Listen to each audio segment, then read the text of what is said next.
MSP initiative, 1 o'clock Eastern time. Sorry for everybody else who's in different parts of the world, but we record it so you can watch it.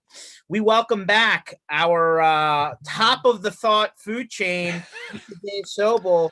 Dave, it's been about a month or so since we last talked. How are you doing? I'm good. Nothing at all has happened. George, we have nothing to talk about. Clearly, nothing has happened in a month. Oh, yeah. It's great to be back. Thanks for having me.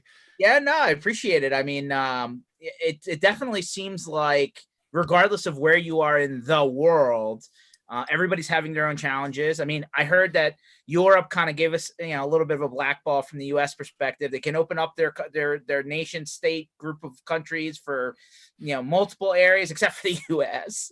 And I heard that Canada might not be opening their border to the U.S. for a year. Yep, it's we are in the same company as Brazil and Russia in terms of traveling to the EU. So that puts it in perspective of where we fall currently in the world order. Oof, that's I feel bad for our Canadian friends, especially the people that got caught on the other side of the border when they shut it, right? I don't know. It seems pretty great up in the Great White North right now. Like they seem to be doing all right. So. Maybe they're going to be trying to prevent people from sneaking across. Exactly. They're keeping us out. Fortunes a little bit. Exactly. So since we talked last, one of the main things in our kind of 4 or 5 topic list that we talked about was, Erdogan, who was the Secretary of State from Louisiana. He came on with you on a like an interview, right? And he kind of put his beef out there, I guess is the right, or at least mentality, for his concerns, which coming into this was, a lot of their local municipalities or city or whatever were getting just crushed with ransomware and security type stuff. So let's remind the world what this whole conversation was about, because this is probably the biggest news that's happened since we talked last. Yeah, so this is the big one. So the backstory on this is, and I've been covering this on my daily podcast, The Business of Tech. I've been covering this story as it develops. So the initial piece of this is, if you go back in time and you look at what happened late last year, coming into this year, Louisiana as a state was dealing with a large number of ransomware issues across the state. At the city level, at the municipality level, they were just getting decked. I felt like it was like machine gun, Dave. They couldn't get a breather. Exactly, it was really bad. The city of New Orleans had to declare a state of emergency. Essentially they locked down the same way they had to lock down for Katrina to deal with cybersecurity incidents. Huge set of issues. And the Secretary of State, a man by the name of Kyle Ardoin, was the person trying to help run the coordination on this. And as he did an interview on my show talking about that back in March, talking about his experiences there, coordinating with the FBI, and he got really educated on exactly what happens in our space. If you think about all of these little government agencies, they're little small businesses, right? They're all of the little departments and such like that. And they worked with either in some cases MSPs or in other cases MSSPs. And he quickly understood that there's a real difference in service level. But additionally, he, as the person trying to figure this out, has no insight into the space at all. There's no way for him to know even who exists, much less who's qualified, what standards they're using for implementation. He literally just has to start figuring this whole space out. Now, here's the guy who's dealing with rampant security issues, and he looks out and he sees this just chaos. And he says, I can't have this, right? This is a huge risk. We're all dependent on technology. And by the way, this is all pre-pandemic stuff. So before we all realized that, oh my gosh, technology is so much more important. This is all in the context of that space. And so he goes, I just need to know what's going on. And what's critical to understand is this is a pro-business Republican in a deeply red state. Saying, what's going on here? I can't even understand. So he was, at the time, he was working on legislation that was asking to have anyone who was doing that have to register. Well, he's That law has been passed and signed into effect starting for February 1st, 2020 of next year. And I'll say, and I report as reported on my podcast that released yesterday. Now, if you're doing business with any government agency in the state of Louisiana, you have to register with his office. And you have to report any cyber incidents and any ransoms paid within 24 hours. So hold on, Dave. Let me rewind for a second just to make sure I'm crystal clear. Sure. This mean, like, could this be I'm offering them a one-off service? I sold them a box of computer equipment, or I'm just selling them one, like, it could be maybe on Office 365. Like, how far is it? Everything, anything? Has to be a certain threshold? What is this? Look, I am not a lawyer, right? And the moment you instantly get regulation, this is the kind of thing that'll get settled over time over enforcement. But it defines broadly provider. It defines a managed services provider. It defines a managed securities provider. It goes into detail, and they have written into legislation definitions for our space. Now, look, some will go, oh, well, it's only those dealing with government, only Louisiana, to which I just say, like, look, people, if you're not paying attention on this one to notice that people are paying attention to technology, I don't think you're seeing the beginning of this trend. So for me, I look at this and say, and look, be the customers for a moment. Yeah. How do you know? How do you have any sense of standards, of the kinds of information that you need to know to really be able to judge it? Yeah, you can get a bunch of promises in a contract, but really you're only going to find out in execution, and that could be way too late. Well, right? This is that whole operational maturity thing, right? Like, where are you? I know that's like a Paul Dipple thing, right? Yeah. Oh, sure. You are on the scale, but I feel like this is opening up Pandora a bit, Dave, because like now they're just saying, hey, this is the definition. If you fit, you must register. If this happens, you must notify. This is not the end of this. This is a very long dark hole here. This is the beginning. This is the beginning. Look, I think this is, and you get it. I totally understand from the perspective of customers saying this is just chaos. And I really take the lens of thinking about this from the perspective of other industries. Think about this if we were all doctors and we could just anybody declare that they're a doctor. This is the Wild West. We're back in the 1800s out west, and we could just hang up a shingle and I could perform surgery on you, life-saving surgery on you. Yeah. Yeah. You're not really that comfortable with that idea, are you? No. I mean, listen, if I got in a DeLorean, I went to Back to the Future Part 3, and then like it was the Wild West, and like it's, hey, the blacksmith's also the doctor. Yeah, I mean, at that point it's the only person available. Now, I mean, they're super regulated, right? They got to go through a lot of schooling. They got to test out. It's like lawyers, right? Right. But in our industry, Dave, in IT, like there's certifications, okay, and there's competencies, right, depending on vendor, but there's no body, right? There's like CompTIA and a couple of other like situations like that, but there's no body that says you are who you said you were, right? Right. Well, so and there's lots of people. So and again, I've been working on this, and so I've actually, my Patreons have now got access to a video that I've done detailing this, and I'll be releasing it on Monday to the wider community. Okay. But so I dive into exactly this. There's pieces of this all around the industry. But if you look historically at the way doctors, the way lawyers, the way accountants have all happened, history really gives us very clear indication of the way this works. Mm-hmm. So in the legal profession, for example, the lawyers were just orators in the ancient Greek days. They moved through, they were done through universities and some kind of informal training. Then they had a determination that coming together socially was the original bar. Like the original bar were a lot like the way we think of peer groups and right? Right. But right, well, it literally was social groups with no accountability. But as the industry matured, they recognized this need to hold to some level of professionalism. They created the standards, and then now the American Bar Association here in the US is an example of that. They're the ones that coordinate for all the state bars, right? It's a very clear model that the industry came together for some kind of self-regulation, that then government said, okay, great, that's how we want to run this, is we want the marketplace to self-regulate, but we're going to give the stamp of approval and make this an actual thing.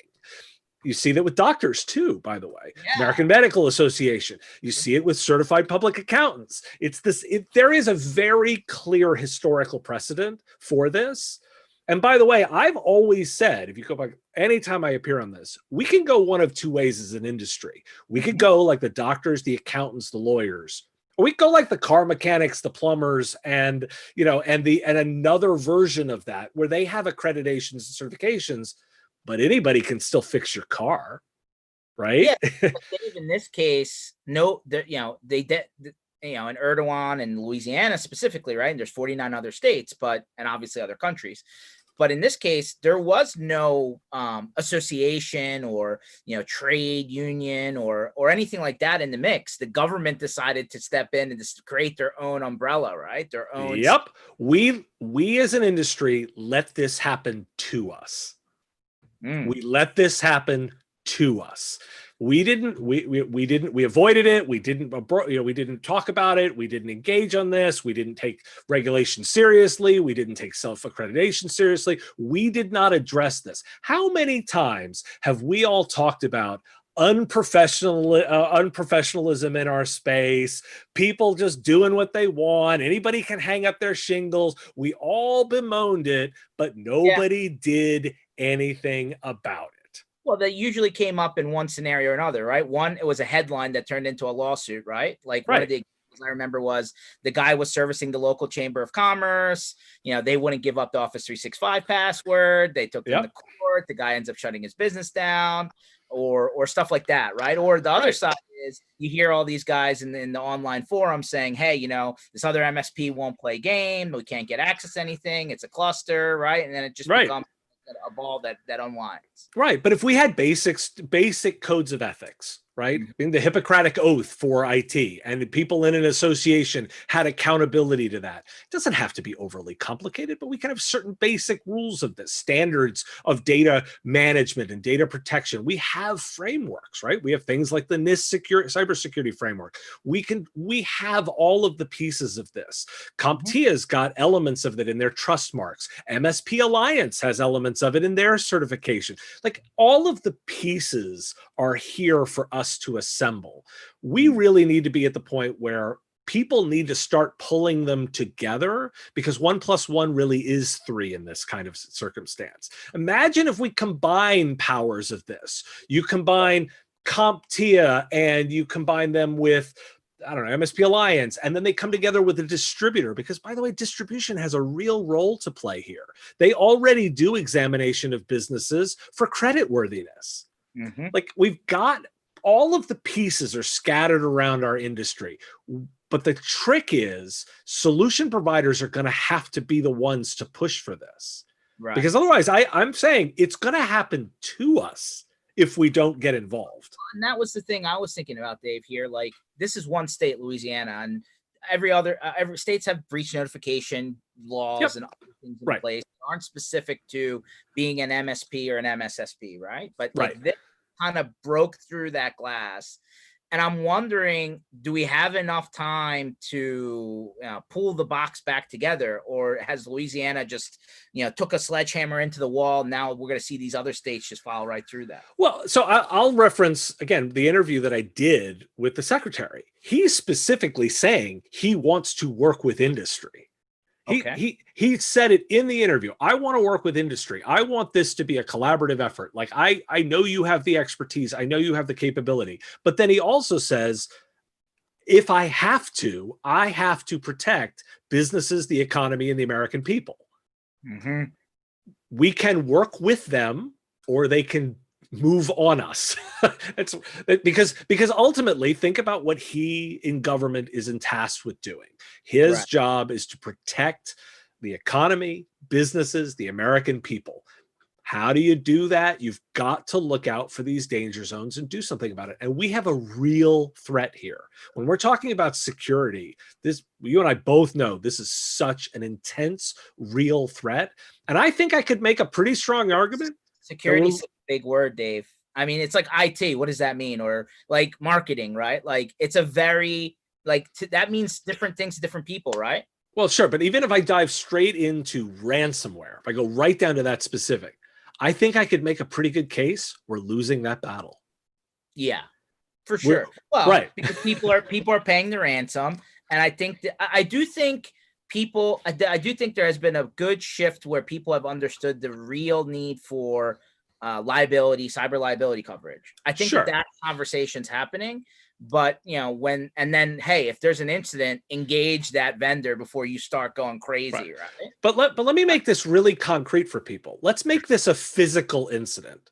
Okay. If gangs were breaking into businesses and taking hostages and demanding ransom, yes, we really think that the government would allow it to sit back and have that happen? No, there's movies on this. Right. So why do we think it's different if it's technology? This is literally what's happening. Gangs of criminals are breaking into businesses, taking weapons, holding it to business owners' heads, and saying, pay ransom. I never thought of it in that context, but yeah, you're right. I mean, data has a value. For sure. Well, exactly, and it's exactly that. I mean, look, we've seen this trend for a decade. NATO declared cyberspace a domain of war a decade ago. I was doing presentations on this. Oh, absolutely. In the NATO agreement, a cyber attack on one country is an attack on all. It's defined the same way as warfare. We're losing this battle, and let's call it out. Like, of course they're going to step in. And I'm looking at this whole trend and I'm saying, look, if we don't get our act together and do something, it will happen to us because customers are going to demand it. And I think I actually would say, and I want to turn this for a moment, I am actually, and you laughed at me right before, I'm pro-regulation. Here's why. I was totally surprised to hear that, because I would say most people feel anti-regulation. Yeah, they're not looking at it right. Who commands great salaries? Doctors, lawyers, and accountants. They have some regulation to it. It is self-governed through their own expertise. I would love to command the prices and respect at the table that accountants and lawyers and doctors do. That seems like a great place to be. Why wouldn't I embrace that? The extra certification, the ability, the accreditation. Like, we always bemoan not being at the table, right? It definitely gives them the ability to charge more. I'll give you that. Like, love it. You can't go to the CPA and spend I mean, if you're spending sub $100, you got the wrong guy. Like, right. I'm afraid if it's a sideshow. Yeah. Right. So why wouldn't we want to be in that place? Why wouldn't we want to be the accountant that commands just a great respect and has that distinction, and you have a very public level of, validation and certification from the marketplace? I love this model. Let me sign me up to command doctor prices. Yeah, but usually, Dave, let's not get away from the reality that compliance usually means cost, right? Like, usually when you're forced to do additional things, it comes at a price point, right? Am I missing that? I mean, okay. Isn't there a trickle down on that though? Like, if you have to pay for it, doesn't your end customer pay for it too? Like, yeah, and already working in all those other fields. Yeah. Seems to be working pretty well there. Look, and again, this is not like this problem is going away. If we do nothing, the exact scenario I just described to you still happens. Like okay. I don't think we have an option of doing nothing. I really don't. So okay, you're telling. Maybe this is in your podcast, so I don't want to. No, people. I know people are going to sign up and listen because I I'm hope working so. on this I'm stuff. listening. So let me ask this question then. Is this do we try and is the play here? We need to tackle this at the federal levels and then have that trickle down to the state level. Like, what is the resolution here other than getting blindsided with every state coming up with their own version? Yeah, it's a really good question, and I actually think that we could look at it we really can draw the lessons from these other spaces. If you think about the way the bar runs or the way the medical associations work, they do certifications at the state level, but they have reciprocity by having a national organization help work on it. So, for example, if I'm a doctor, right? If I get my medical degree, I pass the exam, I get accredited. That doesn't mean that I can only practice in Virginia where I live. For example, I have the ability to transfer that based on reciprocity and based on that need. Now, we could also look at the legal profession, right? For the bar, you generally pass based on a particular state, but you have the ability to apply that in different states. Now, I personally am going to skew toward federal because I think it's better for us as a state because it's much, or as an industry, it's better for us as an industry because when I think about privacy laws and I think about the way they're applied, it would be so much easier for most of us because state boundaries are just too hard. Think about the way we're enforcing California's new privacy laws, right? So California has all these laws, but the rest of us, I live in Virginia, but that still means I got to think about California all the way on the other side of the country. Okay, now I'm still affected by their laws. I think we're probably trending towards something that's more federal, but I like this hybrid, the way other industries have done it, where we can kind of manage the accreditation maybe at a local state level, but apply it nationally. Maybe we can get good enough to do it. I am by no means an expert here, but I would go, in our industry, we've got a bunch of people that are who should be able to work collectively to solve this problem. No, you're absolutely right. So, basically the idea is, hey, we should get the industry bodies together. We should go to the Senate or the Congress, right? And say, hey, we want to open up this conversation now so that we're ahead of it. And here's how we want to approach it. And see if they can pass something so that trickles down to the state level. Yeah, and this is where we're now going as an industry. We're going to have to push for this and figure out. I asked the question in this video that I've released is who will lead us? Like who are the groups that can do this? And I think it's more than just one. I think this is a combination. But I really do look at this and say, I'm looking across the industry and saying, we have the pieces. I don't think this is impossible, but it's going to require collaboration and it's going to require a demand from us as solution providers to push for this.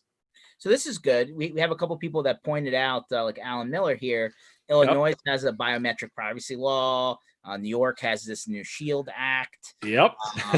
These all kind of are a peripheral around this topic at some level, right? Yeah, so, exactly. Yeah, it's happening to us. And so I think it is time now. If you didn't catch it before, because I have to laugh and go, I've been warning about this for ages now, everybody. Now it happened. Now, like if you're thinking, oh, this doesn't affect me, you are not watching the trend on this one. And I think it is important to step up now. And I've talked to a couple of business owners on this who are with me on thinking this is an elevation moment. This is an opportunity to really take those businesses and those owners who are looking to grow their business, looking to certify the next level, to say, yeah, I can run with this. I can help establish this. I can take my own business to the next level and get that higher value. So but this crosses a couple of pieces though, Dave. So like privacy laws you mentioned, right? Yep. There's also government agencies, right? You mentioned NIST, and these are coming out from like the FBI and different government agencies, right? But then the actual criminal component, right? Which is somebody stole your stuff or somebody's Yeah. holding stuff. So like there's multiple angles to this. It's not just our own view of, hey, how do we verify somebody's actually doing who they say they are from a technology firm. All these other components now feed into this. Yeah, totally. And it's why it's got to be, I really do look, again, I'm looking at the history and the other markets, and I'm saying this is what associations do in our industry. And there's tons of players that could do it. The peer groups could do it. The distributors have communities. I've named CompTIA, MSP Alliance, ASCII. Like there are lots of people that could do this, that could step into this need and help us fulfill it. And I think they're stronger when they start coming together. I really look and I say, like, Ingram's got an amazing set of communities, right? And I've even said they've got this ability already to do credit checks and stuff. So they've got a piece of this. I could see distribute like an Ingram working with CompTIA or working with MSP Alliance. Like it's the collaboration where we start pulling these together and it starts working. And we as the solution providers have to push for that. Well, it's definitely worth bringing these. I would love to hear from a person from CompTIA or MSP Alliance or ASCII, and I would love to hear from the people who run these organizations on their idea of where we're at and what they're willing to do. I mean, if they're not willing to push the agenda, I feel like we're going to be behind, right? I mean, we're already behind. Well, I think I would agree we're behind, but I don't think we're fatally behind. I think we're in a position where it's like, okay, come on, we've had the wake up call. Let's get moving. But we're an industry capable of that. We're totally capable of that. We deal with change all the time. This is an agile community. This is one that can respond. There's an obvious need. There's tons of benefit. Like I'm looking at this going like, this has all the right bits. We just need to start doing the work. So I'm saying, hey, I'm the one here saying, putting out the information, trying to start the conversation. That's why I'm out here talking to you. I did the podcast on Wednesday. I've got a video calling all this out. So it's available to my Patreons now. It's going out as a podcast episode on Sunday, and it will be released to the public on Monday, so that there's a way to get this kind of information out. And you can, it's out there for the community to start the conversation first, to share it with those saying, yep, we need to get moving on that, to start saying, and this is where I also smile with knowing, saying as solution providers, we're the customer of everybody else. We're the customer of distributors. We're the customer of the vendors. We're the customer of all of these communities. As the customer, we can ask for this. We can demand this. We can say this is something that we want and that you must do. It's simply on us as the customers to demand it.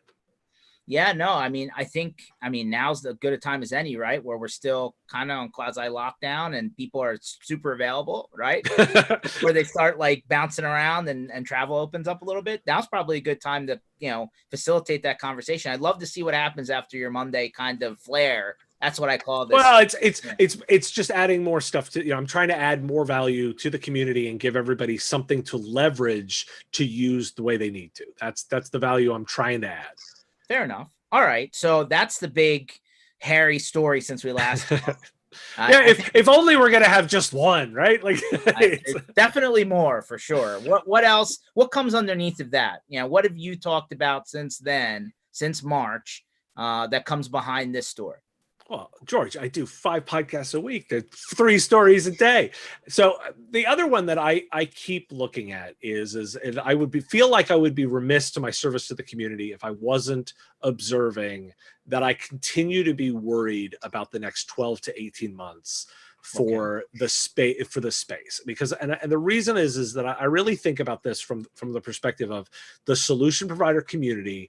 My best effort is to make sure that everyone is well informed to handle what I consider to be very turbulent times to come. I hope, Dave, that's very turbulent times. It's not a drive-by comment. It's a bold statement. Right. And I start to say, but like, because I look at it this way: if I'm wrong, I will happily eat crow. I will come on every show that wants to have me, and I'll say, yeah, it's totally wrong, guys. And if I'm right, I can go, I did my best to warn everybody. The data tells me we're in for a rough time. We were laughing, right, about at the beginning of this. Oh, we can't travel. We can't go to Europe. The Canadians aren't going to let us come in. Like, this should tell us a little something about the state of the world. I look and say, like, I think when you dive into, I did some coverage of some data diving into the why of the current recession and what's causing this. What's unique about this recession is that it is entirely driven by damage to the services industry. Normally a recession is driven by damage to durable goods, like people aren't buying refrigerators and appliances, and kind of manufacturing slows down. This is really unique because of the damages to services. So generally hospitality, restaurants, like, travel, you see all of these services businesses really damaged. Well, because right? I was going to say, the most recent report showed that retail's up dramatically. I mean, the Right. big guys for sure. Amazon, Yeah, exactly. Yeah. And the other thing about this is that's pretty unique is that the credit is not the problem. The banking system is not damaged. We've had previous times where the banking was the problem. It was difficult to get money. Yeah. We're not lacking for credit or the availability of financing like that. This is a unique set of circumstances. Additionally, some Harvard researchers had put out some data talking about how it's disproportionately affecting richer zip codes. That actually, when you dive into where the services damages is, it happens much more heavily in zip codes where there are richer people, essentially. Think this through, right? People with money are not spending money on these services. They're not going to restaurants. They're not going to concerts. They're not able to spend on sporting events. Like, people with money are not spending on that. That is then damaging the services industry that affects all of that. I want to say, and versus poorer zip codes where the damage is far less because those were not necessarily part of the economy as it goes. That I don't believe that anybody can tell me that with all of these unknowns, that it's just going to be fine really fast. Like, I just don't buy it. I just don't buy it. And I don't buy that we're understanding of this well enough, because you can't tell me that we have this much unemployment and this much damage to spend that won't flow through the economy to the rest of it.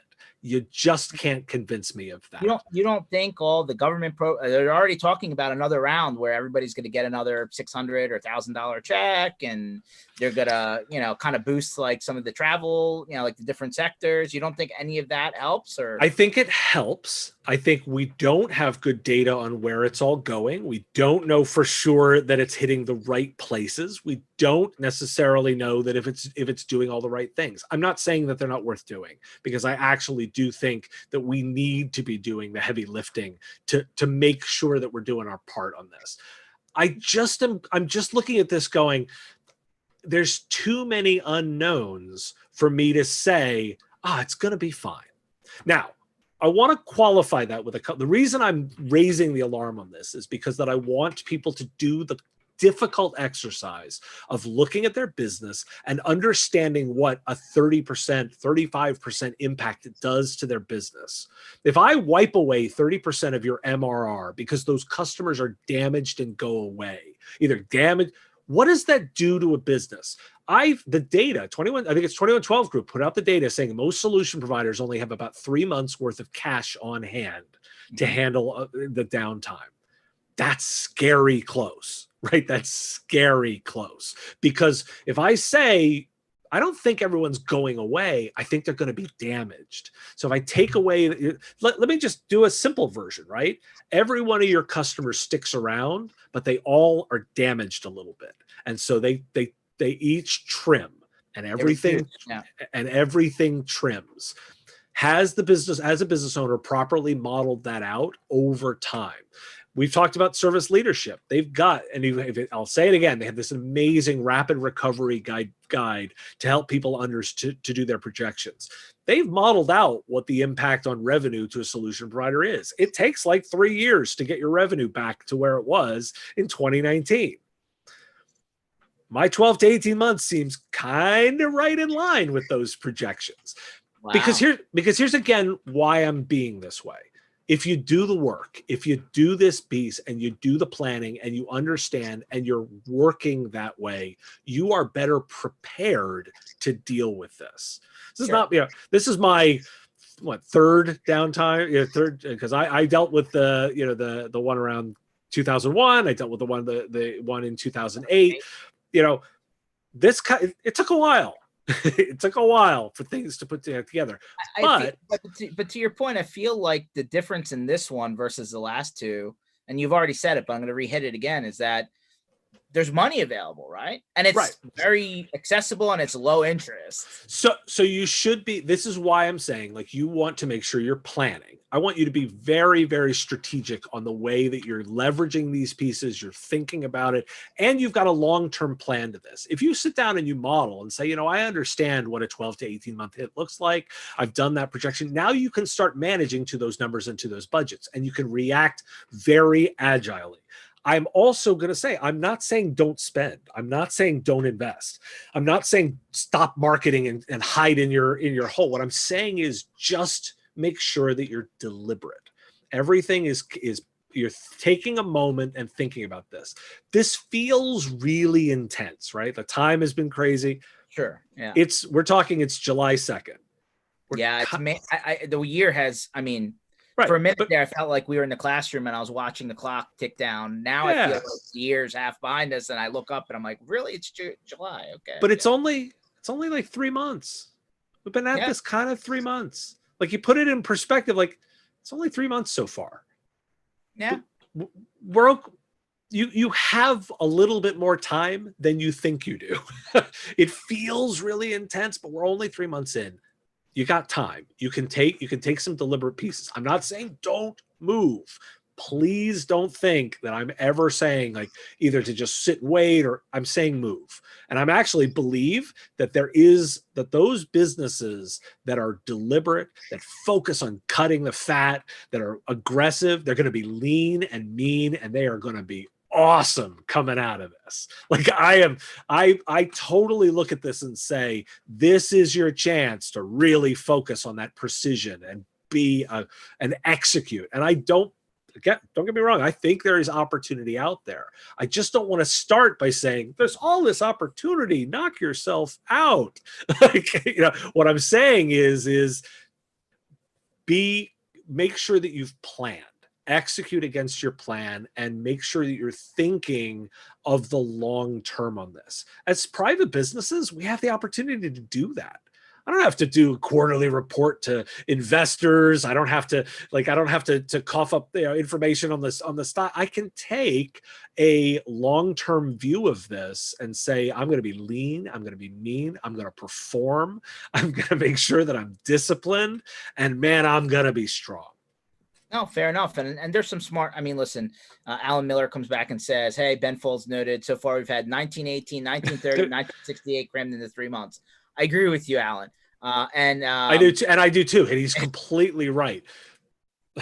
I think that there's a lot. The good part is that there's a lot of communities out there that have hammered on this point. Like MSP CFO is a good friend of the initiative, and he's helped with like different financial Excel charts and models and plug in your numbers.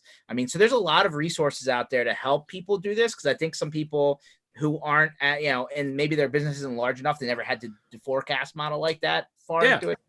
Yep. So I think that there are a lot of great tools. But to your point, I feel like where you would usually evaluate this on a biannual or annual basis, you're probably going to have to like get really more repetitive about this exercise, right? Yeah, I think so. But look, this is a good muscle to develop, right? If you're not good at this, well, first off, you have to be right now. This is really important. But this is a really critical muscle. It's okay. Embrace it. Start executing against this. Be disciplined. Take it seriously. And again, if I'm wrong, it's still a great exercise, right? Oh, You're good. We'll tell you, Dave. I'll make sure. Please. I don't need to be right. I need to make sure that we're all going in the right direction. Like, it's okay. It's not about my ego wrapped up in being right.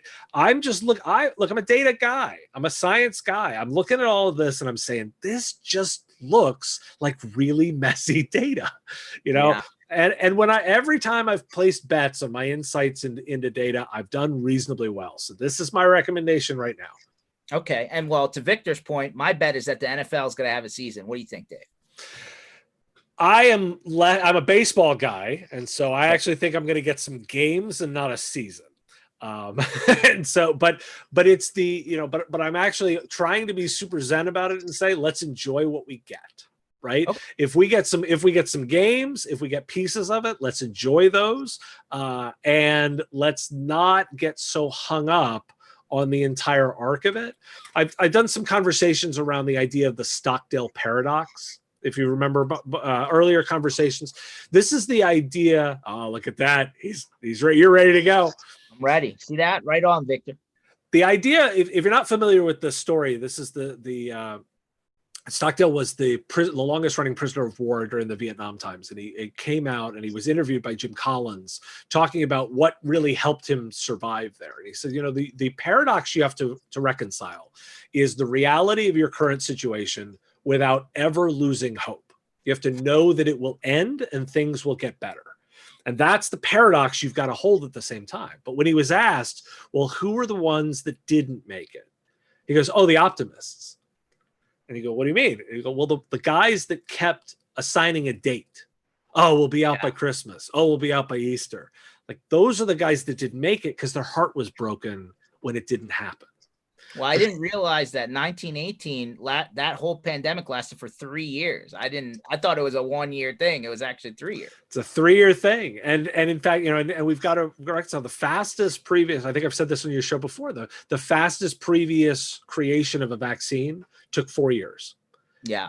Now, we know it's moving faster. There's way more resources. We have way better technology, but we just need to just take a long-term view of this. It's okay. It's gonna be okay. Take absolute pleasure in the things that are happening, that your opportunities to do that. We've had some amazing weather. The skies are great. They're clear again. I'm a Nats guy. The Nats Yanks matchup for opening day sounds awesome. I've never would have seen it. I'm going to enjoy that game, and I'm not going to stress about the larger arc. Are you a bandwagon Nats fan, Dave, because they just won, or are you actually a Nats fan? I was at opening day in 2005 when the Nats played the Diamondbacks at RFK, and so I was a season ticket holder the first 4 years. So okay. I'm all in. So I'm gonna take away that we might see a season. It may not end. How about that? We'll get exactly. We're gonna get some. So enjoy it. Enjoy the bits that we're gonna get. So a couple of follow-up topics so we can move to the next one. Alan said, hey, treatment options are improving every week. If you figure out a vaccine will take years. Catching this out by months will dramatically improve your chances. Totally. Yeah, Alan, you're totally right. And I would say what I would anticipate. I'm no doctor either. I'm not a lawyer nor a doctor. I expect we're going to have some treatment things that get much better. We're going to be talking about managing this versus pure cure. But again, we just need to be patient and deliberate. And Victor, I mean, college football. Hey, if it doesn't happen, man, that's a bummer because I know there's uber college football fans. I'm more of an NFL guy myself, but I know people who live for college football. And if it doesn't happen, I mean, I've heard of entire teams getting tested for COVID positive, which isn't great, but yeah, I'm with you, Victor. So let's pivot to this one. TikTok, Chinese mall app collecting data on the entire U.S. population, Dave. I'm shocked, I say.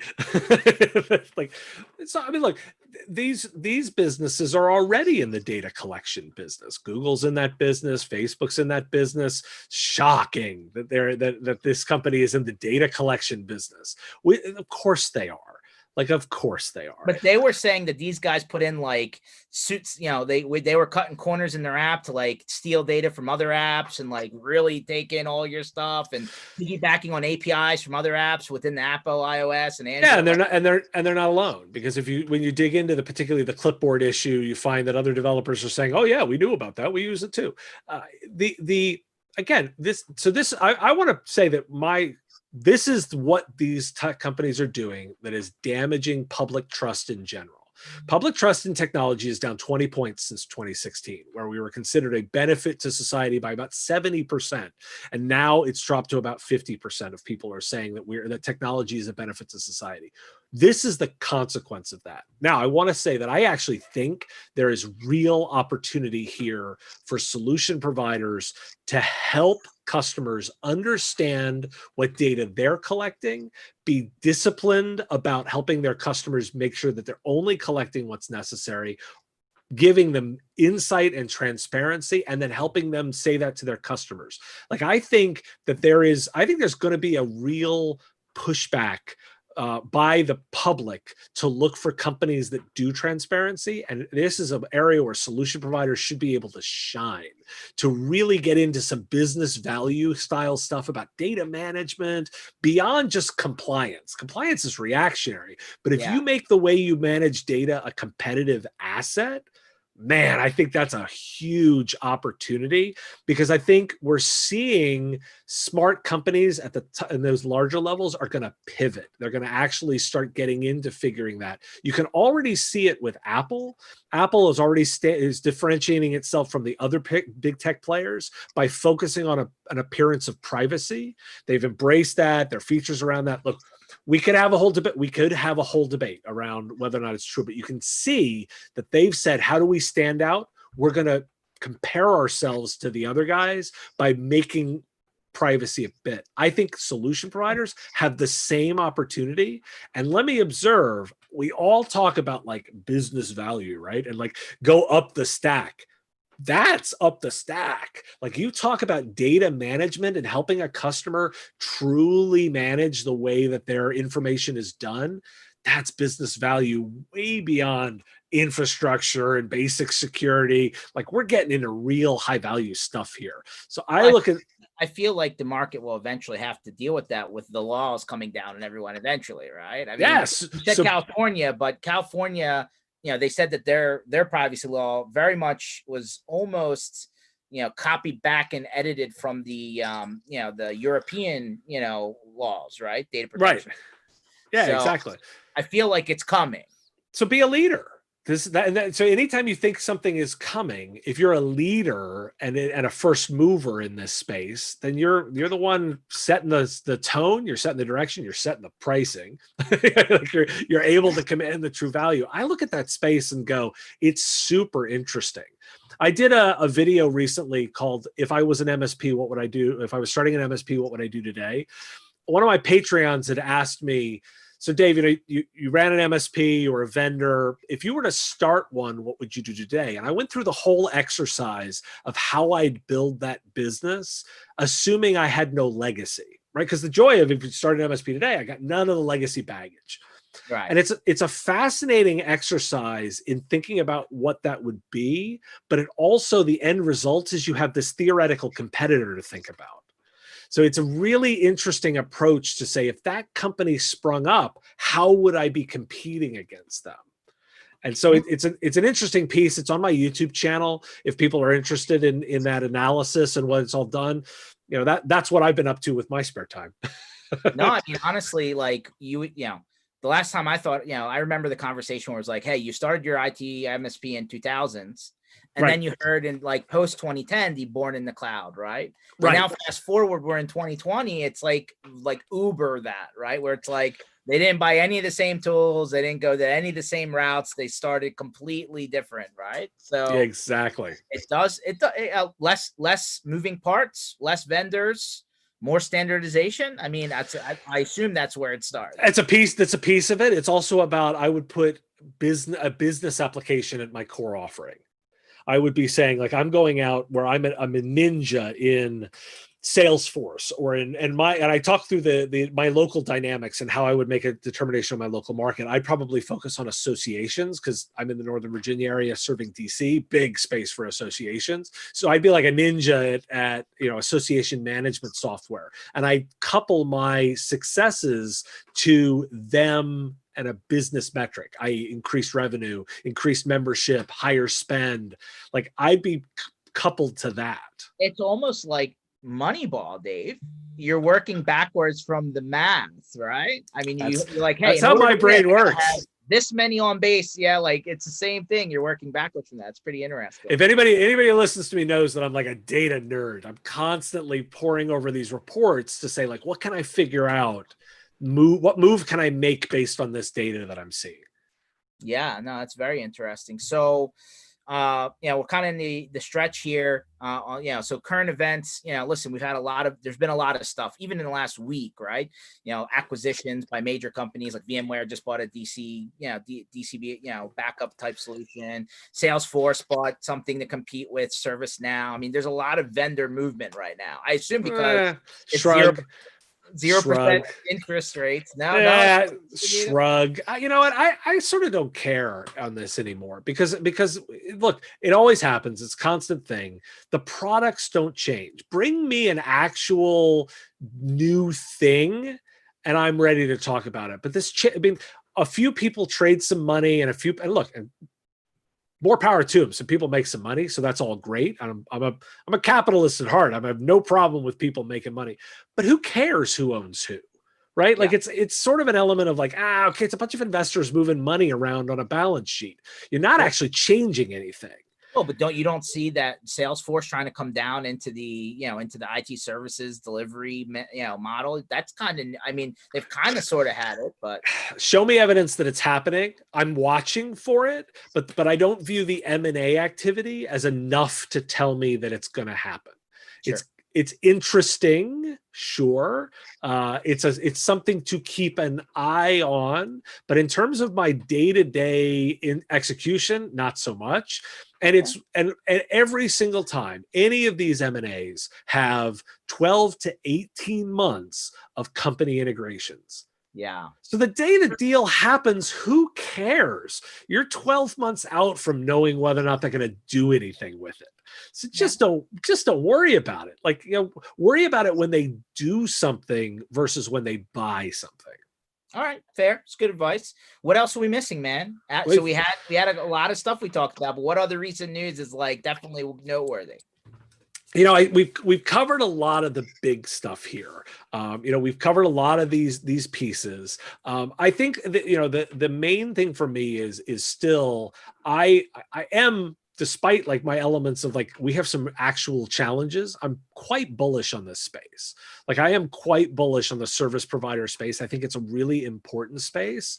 I think, I want to be realistic about it. Like I want people to understand, like if I was an investor, I actually like say this is not a massive return on your investment. You want to like businesses are not big money in terms of like an investment, but man, they make great businesses. If you're a business owner, like it's first off, you can start with you can actually change things. Like you can make a real difference in people's lives. You can make a difference in your customers' lives. You can make a difference in your employees' lives. Like it's a really cool business to do something with. But additionally, I love the model of of recurring revenue services is a really powerful way to build that asset that continues to pay. Right? Yep. You're an owner of that business. You're continuing to run that business. So I love this space for those reasons. I just want to make sure that people are doing moves that think that way over the long term. If you're playing this to pop for some big sale, let me dash your hopes. That's not the way this goes. But if you're building a stable, good business that helps your community, that helps your people, that helps your employees, that helps your customers, and you're making money at the same time, man, I love this space. No, I mean, listen, I agree with you too. I think the space is actually in a good position despite I think the current situation fast forwarded technology as not just a tool, but as a legitimate business dependency, right? Like instead of duct taping it, I think people realize that they need a car that runs and runs well. We've had like a 10-year jump in the way people think in the past 3 months. Like Agreed. we really have, you really can say we are now 10 years ahead on a lot of the thinking. And I'm super sympathetic to people that are still, their heads are spinning on that, because things did shift really fast. But you need to think about where your business was going to be in 10 years, because you're kind of in that environment now. And you want to now say, well, okay, what's directionally the way I want to go for the next 10? Sure. No, I'm with you. I'm with you 100%. I think it's there will be some winners that come out of this, Dave. There will be some companies that like totally crush it coming out of this thing. Like, I mean, the ones that come out lean and mean are gonna, and who've managed this are gonna be strong, and they are gonna just crush it. and so I just look at it and say, if I can do my bit to help as many people be in that group as possible, I can sleep with that. Smart business management. So let's round up the whole thing. Smart, number one, regulations coming. Let's get ahead of it. Number two, manage your business smart. Double down on making sure that the math is constantly being recrunched, figure out where you're at, so you have a direction and you're not just winging it.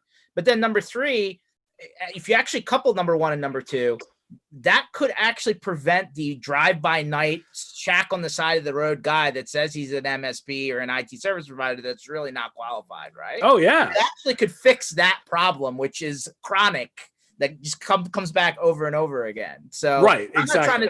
I'm not trying to deter people from going into the business, but there's an investment that needs to be made in order. We're not deterring people from the business. The bar just has raised. The bar, like it was way easier 20 years ago to start this kind of business out.